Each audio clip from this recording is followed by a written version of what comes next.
नमस्कार, मैं हूं आपके साथ अंजना शर्मा और आप देख रहे हैं वर्तमान युग। तो आइए शुरुआत करते हैं आज की खास खबर से। जब एक साथ निलंबित हुए 63 सांसद, संसद का ये किस्सा जानते हैं।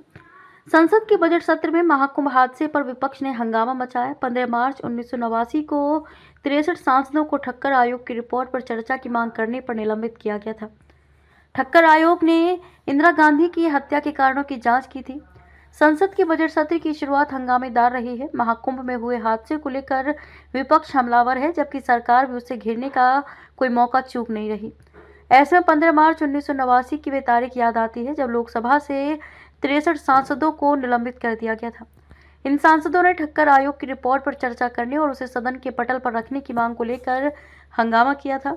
ठक्कर आयोग ने उन परिस्थितियों की जांच की थी जिसके चलते प्रधानमंत्री इंदिरा गांधी की हत्या हुई थी। जब सदन ने निलंबन प्रस्ताव को स्वीकार किया तब डेप्यूटी स्पीकर एम थम्बीदुरई अध्यक्ष की कुर्सी पर थे। खबर पर हंगामा।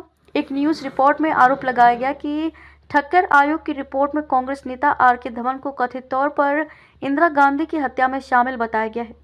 14 मार्च 1989 को जब सदन की कार्रवाई शुरू हुई तो जनता दल सांसद एस जयपाल रेड्डी ने प्रश्नकाल स्थगित करने और उस रिपोर्ट पर चर्चा कराने की मांग की।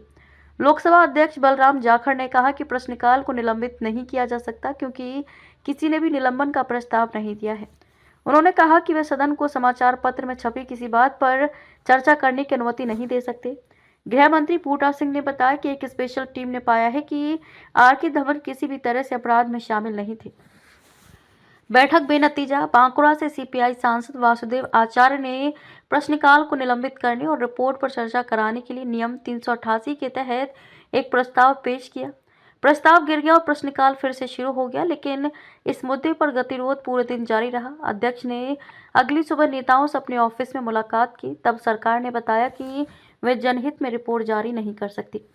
सुरक्षा का मामला। अगले दिन यानी कि 15 मार्च 1989 को सीपीआई नेता इंद्रजीत गुप्ता ने सभापति से अपील करते हुए कहा कि वह इस विशेष रिपोर्ट पर सदन में चर्चा करने की अनुमति देने का अनुरोध करें।